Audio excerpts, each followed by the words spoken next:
Hi, thanks for joining me in the Louie file today.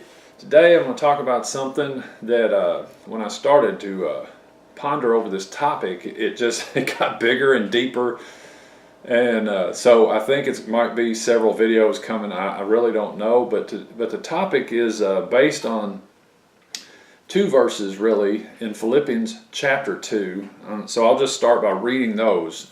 Philippians 2, verse 14 and 15.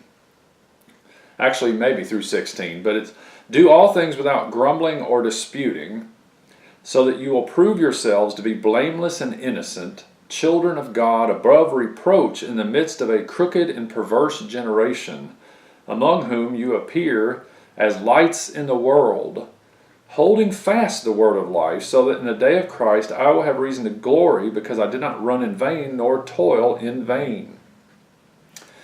Wow, I thought about this, so in Philippians 2:14 says, do all things without grumbling or disputing.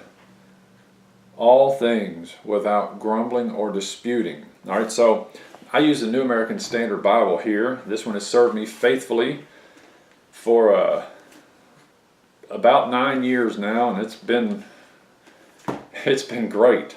But if you look in the like the King James version of the Bible, you won't see grumbling or disputing. You'll see, in the New King James, I got another Bible here, you'll see, do all things without complaining and disputing. Now this may seem minor to you, but sometimes I like to look into the definition of words, so that's exactly what I did. The Greek term here for grumbling, or for complaining, is grumbling. It's grudging, murmuring. In Hebrew, it's obstinacy. And the root of the word in Hebrew is complain or dwell or grudge. It says lie all night or remain. So it's a continuation. It's a constant complaining and murmuring.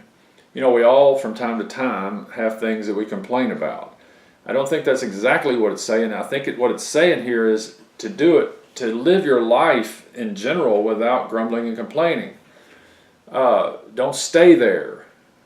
You might feel certain things you don't like, but you don't stay there. You don't dwell there all night.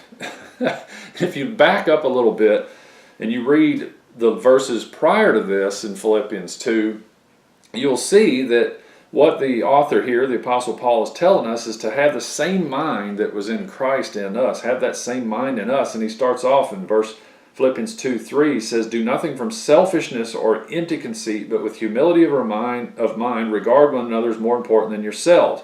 Do not merely look out for your own personal interest, but also for the interest of others. That's the key, isn't it?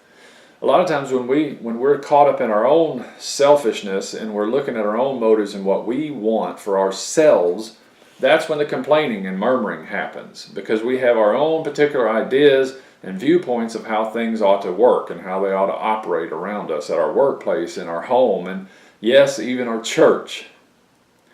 So I dare any of you out there, raise your hand right now if you've never complained about things at your church or at your work or at your home. I would venture to say it covers all of us, me included. So this is what pushed me to dig into this a little bit. How do you do things without ever complaining, murmuring, or grumbling? Well, I think it's a miracle. And I think also it's a spirit thing. Because, the flesh wants what it wants, and it's going to push everything out of the way to get it. In fact, if you look in Galatians 5, it tells you that the deeds or the works of the flesh are division.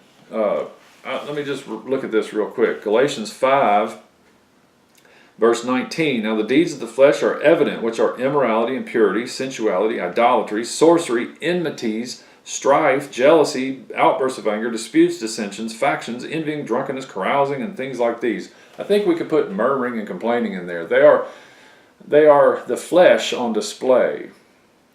So he also says, so in Philippians, he tells us to do everything without grumbling or disputing. Now, disputing, that term includes reasoning.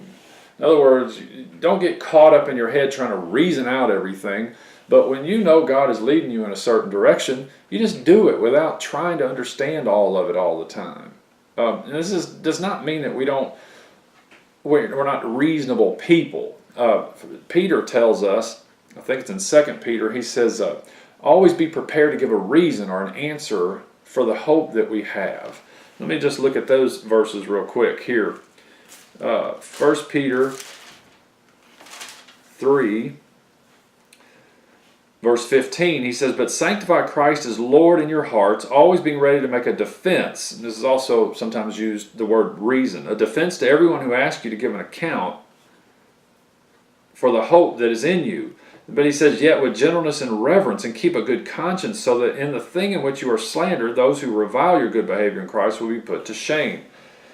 So we have to have a reason for why we do what we do. So it's not that we're unreasoning or unreasonable, but what it means here is that in Philippians again it says, do all things without grumbling or just reasoning it out all the time. We don't always have to have a reason understanding. When God calls us to something, we just move into it. And then Philippians 2:15, it tells us why. So that you will prove yourselves to be blameless and innocent, children of God, above reproach in the midst of a crooked and perverse generation, among whom you appear as lights in the world. This one is really the focus of what got my attention this morning, is by simply not complaining and murmuring, just that simple act makes you as a Christian shine among the people that you're around. Isn't that great? Simple one thing. People are always saying, what is God's will? Well, I don't understand what God's will is for me. Well, here's part of it right here. Do whatever you do without grumbling and complaining and disputing and debating all the time. If you could just do that one simple thing, you will shine like a star among the crooked and perverse generation that you're among. All right, I think I'm going to stop today. That's the Louie file for today, but hang on because we're going to have some more. And I think I'm going to call this little series Grumblings. So this is part 1. Stay tuned for part 2. Grumblings part 2 coming right away. I hope you'll join me then. Thanks for watching.